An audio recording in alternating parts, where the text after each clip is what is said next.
Hello. तो भाई, सब गेमिंग की बात हम लोग हमेशा करते रहते हैं, लेकिन लैपटॉप पे हो नहीं पा रही गेम, मतलब नहीं हो पा रही। तो क्या करेंगे, डेस्कटॉप बनाएंगे। तो आज के इस वीडियो के अंदर बनाने वाले हैं प्रॉपर कस्टम बिल्ड, जिसके ऊपर तगड़ी तरीके से एडिटिंग हो जाए, गेमिंग हो जाए, and this is gonna be a value for money build. यानी कि बहुत ज्यादा बजट बिल्ड नहीं है, ना ही बहुत ज्यादा प्रीमियम सेगमेंट में जाता है। तो जिसके पास पैसे हैं और एक वैल्यू फॉर मनी आइटम ढूंढ रहे हो, तो this can be your deal. देखना है ना, तो वीडियो को स्टार्ट करते हैं। तो सबसे पहले बात करी जाए कस्टम या प्री बिल्ड, तो मैं कस्टम बिल्ड बना रहा हूँ आज के इस वीडियो के अंदर, और इनका डिफरेंस किसी और वीडियो में समझाएंगे। एंड बहुत सारी वेबसाइट तुम्हें देखने को मिल जाएगी जिसके थ्रू तुम ऑनलाइन घर बैठे काम कर सकते हो, बट इस वीडियो के लिए मैं बिटकार्ड यूज कर रहा हूँ बिकॉज सेक्सी लग रहा था। एंड कीमत और थोड़ी कम करी जा सकती है अगर तुम लोग खुद पार्ट ढूंढो। डिफरेंट वेबसाइट पे पार्ट सस्ते मिलते हैं, तो उससे ऑटोमेटिकली 5 to 10,000 रुपीज का डिफरेंस आ जाएगा। एंड अगर फिजिकल स्टोर पे जाओगे तो अपनी मम्मी को लेकर जाना, बार्गेनिंग करके सीधे 25,000 कम। क्या कह रहे हैं, 1 लाख का सीधे 200। एंड हाँ, बिटकार्ड की यूज इसलिए कर रहा हूँ बिकॉज ऑटोमेटिकली ये प्रोडक्ट को समझकर उसके हिसाब से डिफरेंट एक्सेसरीज बताता है, यानी कि डिफरेंट प्रोडक्ट जो कंपैटिबल हो विद द प्रोसेसर या फिर ग्राफिक कार्ड, उनको दिखाता है। स्टार्ट करते हैं। तो सबसे पहले कैबिनेट के बारे में बात करें तो ऑब्वियसली सबकी पर्सनल चॉइस होती है, 4-5 हजार रुपए तक की कैबिनेट ले सकते हो, depends on your budget, because बहुत लोग 10-10 हजार रुपए भी स्पेंड करते हैं, बट मैं कहता हूँ 5 to 6,000 मैक्स। बट जो मैं कैबिनेट ले रहा हूँ उसकी कीमत है 3,890 रुपीज, एंड कैबिनेट का नाम है anti sports 250 air black. 3 pre installed fan देखने को मिल जाते हैं जो कि एयर फ्लो को काफी हद तक मेंटेन रख। एंड अभी आगे और बताऊंगा। प्रोसेसर की बात तो मैं इंटेल की तरफ जा रहा हूँ, AMD वाले अपने हिसाब से देख लेना, लेकिन लगभग आगे का मामला यही रहेगा। मैं सब AMD के साथ दूसरी वीडियो बनाएंगे ना, समझ नहीं रहे हो। तो जो प्रोसेसर है वो है इंटेल कोर i5 14600 KF। तो सबसे पहले K और KF का अंतर समझ लो। जिस भी प्रोसेसर के नाम के आगे F आ जाए, दैट मींस उसके अंदर इंटीग्रेटेड जीपीयू देखने को नहीं मिलता है, और ये प्रोसेसर सस्ता होगा नॉर्मल प्रोसेसर, तो बिना ग्राफिक कार्ड के का डिस्प्ले आउटपुट नहीं आएगा। तो बस इतना ध्यान रखना। और इसी कीमत है 28,000 यानी कि 27,990। और ये एक 14 कोर एंड 20 थ्रेड का प्रोसेसर है, जहां पर 8 एफिशिएंसी कोर्स हैं, हर एफिशिएंसी कोर पे एक सिंगल थ्रेड, एंड 6 परफॉर्मेंस है, हर परफॉर्मेंस कोर पे 2 थ्रेड। एंड ये मैक्स जाता है 5.30 गीगाहर्ट्ज, मतलब तगड़ा है। मदरबोर्ड की करें बात तो मदरबोर्ड देखो, एक्चुअली मुझे MSI वाले ज्यादा ड्राइव करते हैं। MSI एंड इन दो के मैं मदरबोर्ड रिकमेंड करता हूँ, कहता हूँ सीधे ले लो। तो मैं चाहता तो MSI की एकदम बेस सीरीज यानी कि प्रो सीरीज की तरफ जा सकता था, बट मैंने कहा थोड़ा फ्यूचर प्रूफिंग को ध्यान रखते हैं। वैसे इसके बाद मैं फ्यूचर प्रूफिंग ज्यादा ध्यान रखूंगा नहीं, बजट भी थोड़ा कंट्रोल करना होता है दोस्त। बट जो मदरबोर्ड यूज किया दैट इज MSI का MAG B760M Mortar motherboard DDR5 के साथ। इसके अंदर वाईफाई वाला वर्जन भी आता है, तो वाईफाई भी ले सकते हो, नहीं तो अलग से 200 रुपए का स्टिक लगाओ, मजा आएगा। और इसकी कीमत है 18,990 रुपए। और जो कह रहा है 10 रुपए की वैल्यू नहीं है, मुझसे पूछो 10 रुपए के चिप्स आते हैं भाई साहब, मजा आता है खा के। ग्राफिक कार्ड के बारे में बात करी जाए तो ग्राफिक कार्ड देखो, मुझे यूजुअली ज्यादा ड्राइव करते नहीं, बिकॉज MSI एंड Zotac बहुत तगड़े ग्राफिक कार्ड देती है। बट जहां बात करी जाए बजट एंड अच्छे ग्राफिक कार्ड की, वहां पर गैलेक्स का नाम मेरे दिमाग में जरूर आता है, एंड एक बैट्स आ गया है इस दिमाग, और बैट्स आ गया है ये नाम मेरे दिमाग के अंदर, तो इसलिए गैलेक्स का यूज कर रहा हूँ। अगर तुम 1-2 हजार रुपए और स्पेंड कर सकते हो तो MSI का भी बहुत अच्छा ग्राफिक कार्ड आता है। लेकिन जो ग्राफिक कार्ड यूज कर रहा हूँ that is RTX 4060 1 click OC variant वाला, जिसके साथ 8 GB की VRAM आती है, और इसकी कीमत है 29,990 रुपए, 10 रुपए चिप्स। और 1 क्लिक OC वेरिएंट का मतलब है ओवरक्लॉक हो जाएगा एक क्लिक के अंदर। एक पुश बटन होगा, उसको दबाओगे थोड़ा ओवरक्लॉक हो जाएगा, यानी कि थोड़ी ज्यादा परफॉर्मेंस फ्रॉम GPU तुम निकाल सकते। पानी पूरी के पानी की तरह है। बाकी अगर SMPS की बात करी जाए यानी कि पावर सप्लाई के बारे में, तो पावर सप्लाई के अंदर एक ही ब्रांड मुझे बहुत तगड़ा लगता है, कहता है मजा आ जाएगा, दैट इज गीगाबाइट।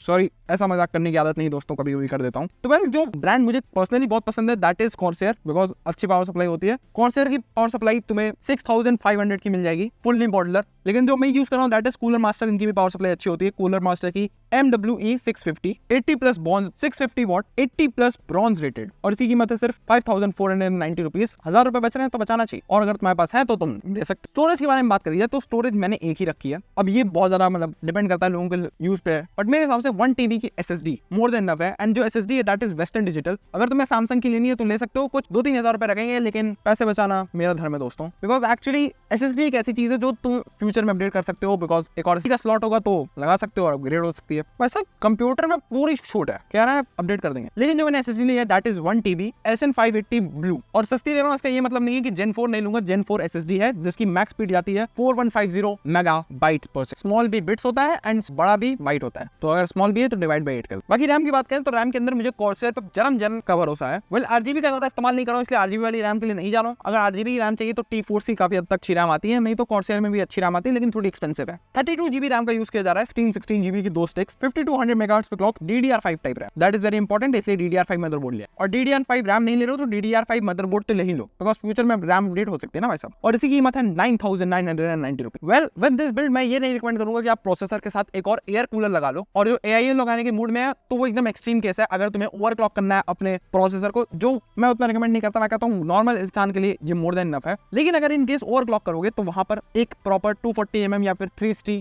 mm का AIO जरूर खरीद लेना। AIO मतलब लिक्विड कूलिंग। लेकिन अगर तुम्हें एक अच्छा फैन चाहिए, तुम डब्बे के अंदर आने वाले फैन से संतुष्ट नहीं हो, तो एक एयर कूलर ले सकते हो 2 से 3 हजार रुपए का, जो कि तुम्हारा काम काफी हद तक अच्छे से कर देगा। और यहाँ पे एक और चीज, जो कैबिनेट ले रहा हूँ वहां पर सिर्फ 3 फैन देखने को मिलते हैं, तो मैं रिकमेंड करूंगा कि डब्बे वाले फैन के साथ जाओ in terms of processor, and जो पैसे बच रहे हैं या फिर कुछ पैसे और इन्वेस्ट कर सकते हो 2 से 3 हजार रुपए, वो इन्वेस्ट कर दो तुम नॉर्मल फैन के 120 mm के नॉर्मल फैन लगाओ एंड पूरे बिल्ड को भर दो। ये टोटल 6 फैन को सपोर्ट करता है, तो लगा दो 6 पंख, एंड विद दिस इसकी ओवरऑल कॉस्ट पहुंच जाएगी अराउंड 1 लाख से लेकर 1,05,000। ऑब्वियसली डिपेंड करता है तुम कैसे कैसे प्रोडक्ट यूज कर रहे हो, क्या क्या यूज, जो कि मेरे हिसाब से बिल्कुल भी बुरा नहीं है। लेकिन जरा परफॉर्मेंस के बारे में बात करी जाए तो Infineon 423 जो सिंगल कोर स्कोर निकल के आता है इस प्यारे प्रोसेसर का, that is 2097, and multi core score निकल के आता है 24,683। तो ऑब्वियसली एडिटिंग वगैरह कोई भी टास्क तुम फेंकोगे आराम से कर देगा, एंड टू बी ऑनेस्ट मजा आएगा। 4K एडिटिंग अल्ट्रा वगैरह सब कुछ हो जाएगा। और हाँ, अगर तुम लोग को गेम डेवलपमेंट कोडिंग वगैरह करनी है बहुत आराम से हो जाएगा। हाँ, गेम डेवलपमेंट ये जरूर ध्यान रखना कि कोई ऐसा सॉफ्टवेयर ना चलाने लग जाओ जो उसकी लिमिट के बाहर हो। तो एक बार जरा स्पेसिफिकेशन चेक कर लेना अपने सॉफ्टवेयर की, बिकॉज पीसी का यही मजा है कि जितनी जरूरत है उतना लगाइए, बाकी सब उठा के फेंक। राइमिंग नहीं हुआ यार, सब्सक्राइब करो। लेकिन गेमिंग जो कि एक्चुअली बहुत ज्यादा इंटीग्रल पार्ट है, मैं तो कहता हूँ गेम खेलो भाई सब दबा के। तो देखते हैं RTX 4060 8GB VRAM वाला कैसा परफॉर्म करता है इधर। तो भाई ये जो सेटअप है ना, ये 1080p रेजोल्यूशन गेमिंग के लिए नहीं बना है, मैं नहीं कहता। मिनिमम आप इस पे गेमिंग करो 2K 4K संभाल लेगा, लेकिन 4K उतनी रिकमेंड नहीं करता। 2K रेजोल्यूशन मैं कहता हूँ तगड़ा है, एंड 2K इज न्यू 1080। तो इन Red Dead Redemption 2 जो एवरेज FPS आते हैं on 2K resolution ultra possible settings 55। Well obviously ultra एक पीस, ऑब्वियसली ये एक प्रीसेट है, तो अगर अपने हिसाब से प्रॉपर तरीके से कस्टमाइज करोगे तो FPS अपने आप ज्यादा आ जाए। लेकिन घर की खेती ग्रैंड थेफ्ट ऑटो 5 के बारे में बात करना धर्म है मेरा, तो 2K resolution ultra possible settings grand theft auto 5 92 FPS average, समझ लो भाई साहब। लेकिन एक और चीज बहुत ज्यादा जरूरी हो जाती है, साइबरपंक को test, because Cyberpunk my favourite. तो साइबरपंक 2077 में जाए बिना हम लोग खेल सकते हैं, तो एवरेज FPS आते हैं 70। पहले एक और फाइनल गेम टेस्ट कर लेते हैं फॉर FPS व्यूअर्स, यानी कि वैलोरेंट, मतलब रेंट पे नहीं लेंगे वैलोरेंट। इतने गंदे जोक्स क्यों मारता हूँ। तो ये एक FPS गेम है, तो मतलब अल्ट्रा पॉसिबल सेटिंग्स 215 FPS निकल के आते हैं 2K रेजोल्यूशन पे, और ज्यादातर लोग जो ई-स्पोर्ट्स खेलते हैं वो 1080p प्रेफर, मतलब 300 पार। तो अगर गेमिंग को कंक्लूड करूं, तो अगर नॉर्मल इंसान जिसको गेम्स खेलने हैं, जिसको सारे ट्रिपल टाइटल एंजॉय करने हैं, आराम से करा दे। और नॉर्मल इंसान हो तो 1080p रेजोल्यूशन पे खेलोगे, उधर तो जन्नत है। और 2K पे भी बहुत तगड़ी गेमिंग करा देगा। 4K गेमिंग का स्वाद कभी कभी चखना चाहते हो तो चखने की तरह चख। और फ्यूचर प्रूफ कितना है, बहुत ज्यादा फ्यूचर प्रूफ है, बिकॉज मदरबोर्ड एक तो अच्छा लगा है, ठीक है, देसी काम नहीं है मेरा, एंड काम भी काफी हद तक अच्छा कर देता है। एंड जिसकी कीमत है दैट इज 1.05 लाख, बस इतना। वेल डेफिनेटली तुम अपने हिसाब से इसको कस्टमाइज कर सकते हो, एंड कीमत वैरी करेगी। लेकिन अगर ओवरऑल एक सेटअप बना लो डेस्कटॉप टाइप का, वहां पे मैं कहूंगा कि इसके साथ एक 2K मॉनिटर पेयर करो, जो कि 30-35,000 तक तुम्हें आराम से देखने को मिल जाएगा, एंड साथ में पेयर करो अच्छी खासी एक्सेसरीज, जो कि अगेन तुम्हें 10,000 रुपए के आसपास कॉस्ट कर जाएगी। तो ओवरऑल 1.5 लाख के अंदर तगड़ा सेटअप बन जाएगा। तगड़ा मतलब बहुत तगड़ा। और अगर ऑफलाइन मार्केट में जाओगे या थोड़ी बहुत खुद से बनाने की मेहनत कर लोगे, बिकॉज ये जो बिटकार्ड वाले बना के देंगे